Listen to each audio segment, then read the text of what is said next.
क्या आज का विज्ञान अमरता की दिशा में सही जा रहा है? देखो, विज्ञान वाले भौतिक विज्ञान है, 5 तत्वों वाली दुनिया में 5 तत्वों को अमर बनने की वही राक्षस जैसा काम कर रहे हैं। अच्छा। जो राक्षस कहते हैं मुझे 5 तत्वों में अमरता हाँ, चाहिए, तो ये विज्ञान भी यही कहता है। तो विज्ञान तो भौतिक विज्ञान, जो भौतिक विज्ञान है, भौतिक ज्ञान है, वो राक्षस का ही ज्ञान है। देवताओं का ज्ञान नहीं है कि देवता अमर लोक में रहते हैं, हाँ, या ब्रह्म ज्ञान भी नहीं है। तो ये सब राक्षसों का ज्ञान है। मतलब ये जो आज का विज्ञान भौतिक है, विज्ञान है और राक्षस, भौतिक माना राक्षस। ठीक है। 5 तत्वों में मानने वाले को भौतिक कहेंगे, और भौतिक माना राक्षस 5 तत्वों को ही मानते थे, उसको आत्मज्ञान नहीं था। जो आत्मज्ञानी है वो ही अमर लोक में जा सकता। ठीक है।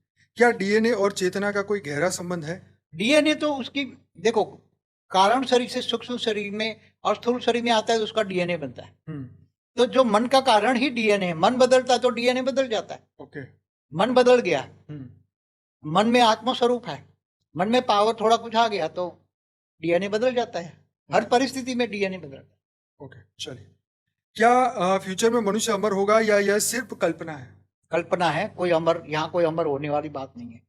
जो ये भौतिक विज्ञान वाले कर रहे हैं ना, वो कोई यहाँ अमर लोक बन ही नहीं सकता। मृत्यु लोक है, अमर लोक कहाँ बनेगा? सही बात। क्या क्लोनिंग अमरता की ओर पहला कदम? क्लोनिंग तो वो जो जैसे वो मनुष्य है तो मनुष्य का क्लोनिंग करके मनुष्य बना सकता है, ठीक है, मगर उसके अंदर आत्मा को थोड़ा अमर बना सकता है। वो टेम्पररी होता है।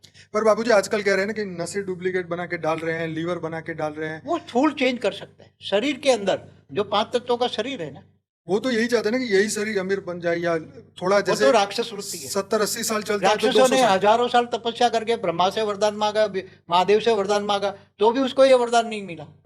तो ज्ञानी आत्मा इसका मतलब भौतिक विज्ञान कभी भी अमर नहीं बना सकता। भौतिक विज्ञान कभी भी कितना भी कर ले, सारी शरीर को बदल दे, शरीर के सारे खून को बदल दे, बार बार बदल दे, हर महीने बदल दे, हर महीने हजारों डॉलर खर्च कर दे, तो भी कभी अमर नहीं बन सकता। ये मृत्यु लोक है, और 5 तत्वों का शरीर मृत्यु लोक का है। क्या क्वांटम फिजिक्स आत्मा की अमरता को सिद्ध कर सकता है? क्वांटम माने सूक्ष्म होता है। सूक्ष्म। तो सूक्ष्म शरीर में तो ये ऊपर जाते हैं ना, गांधर्व लोक, यक्ष लोक, किन्नर लोक, तो वो अमर जैसा ही हो जाता है। अमर नहीं होता, ब्रह्मांड जब तक चलेगा तब तक। मतलब ब्रह्मा की मतलब ये, हाँ, ब्रह्मा के 100 साल तक तो वो जिएंगे, वो अमर है।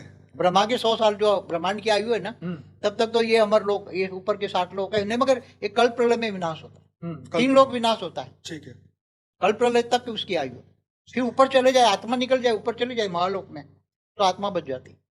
तो आत्मा अजर अमर अविनाशी।